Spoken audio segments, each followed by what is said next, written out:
இப்போது புதிய அறிமுகம் ஆச்சி ஹோட்டல் சாம்பார் 50 கிராம் ரூபாய் 20 மட்டுமே.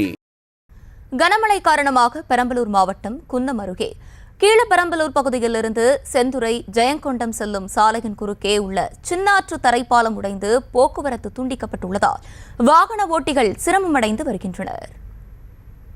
கீழப்பெரம்பலூர் கிராமத்தில் இருக்கிற தரைப்பாலம் இது வேலியமங்கலம் ரூட் வழியாக செந்துறை ஜெயங்கொண்டம் வழியாக போகிற பாலம் தரைப்பாலம். இது கடந்த 2-3 ஆண்டுமா பழுதடைஞ்ச நிலையில தான் இருந்தது. இப்போ தற்போதைக்கு அந்த ஆற்று வெள்ளத்தில் இந்த தரைப்பாலம் கொஞ்சம் தரைப்பாலம் டேமேஜ் ஆகி போச்சு. ஆனால் மக்கள் போக்குவரத்து ரொம்ப சிரமமாக இருக்குது. இந்த அறிவிப்பு வச்சுருக்காங்க, நெடுஞ்சாலைத்துறை அறிவிப்பு வச்சுருக்காங்க. இந்த அறிவிப்பு பாலத்துக்கு பக்கத்துலேயே வச்சுருக்காங்க. இது ரொம்ப சிரமமாக இருக்குது. மக்கள் அவர் அங்கே வருங்க, அங்கே வராரு பாருங்க, அவர் இப்போ எப்படி வருவாருன்னு தெரியாது. ஆனால் இந்த பாலம் தடுப்பு 1 கிலோமீட்டர் அந்தாண்டே வச்சிருக்கணும். வேலியமங்கலம் ரூட்டில் வச்சுருந்தாங்கன்னா மக்கள் அந்த பக்கமாக போயிடுவாங்க. இப்போ எல்லாம் வந்து போகிறாங்க. சில பேர் கீழே விழுறாங்க.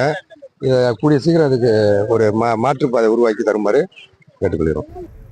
இது குறித்து கூடுதல் விவரங்களோடு இணைகிறார் செய்தியாளர் தமிழ்செல்வன். தமிழ்செல்வன் வணக்கம், விரிவான விவரங்களை வழங்கலாம். வணக்கம் கருணி. பெரம்பலூர் மாவட்டத்தில் கடந்த செஞ்சல் புயலின் போது லேசான மழையும், அதன் பிறகு கடந்த 11 மற்றும் 12ஆம் தேதி வங்கக்கடலில் ஏற்பட்ட காற்றழுத்த தாழ்வு பகுதி காரணமாக லேசானது முதல் மிக கனமழை பெய்தது. இந்த நிலையில பச்சைமலையில உருவாகி பெரம்பலூர் மாவட்டம் எறையூர், பெருமத்தூர், கிழுமத்தூர், கீழப்பெரம்பலூர் வழியாக பாய்ந்து ஓடக்கூடிய சின்னாற்றுல கடந்த 10 ஆண்டுகளுக்கு பிறகு வெள்ளம் கரை புரண்டு ஓடியது.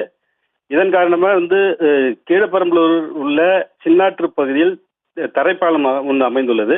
இந்த வழியாக அரியலூர் மாவட்டம் குழுமூர், செந்துறை, ஜெயங்கொண்டம் பகுதிகளுக்கு செல்லக்கூடிய வழியாக இது இருந்து வருகிறது.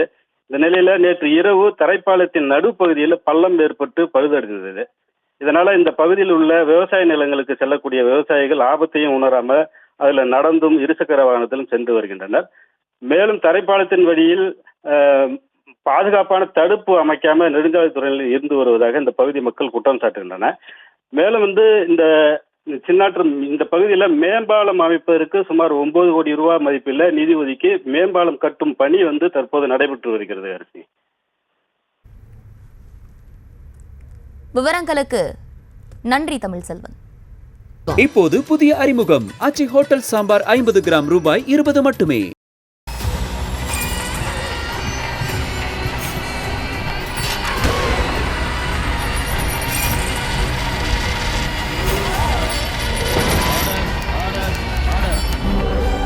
நிகழ்தகவு குற்றங்களின் மறுபரிமாணம்.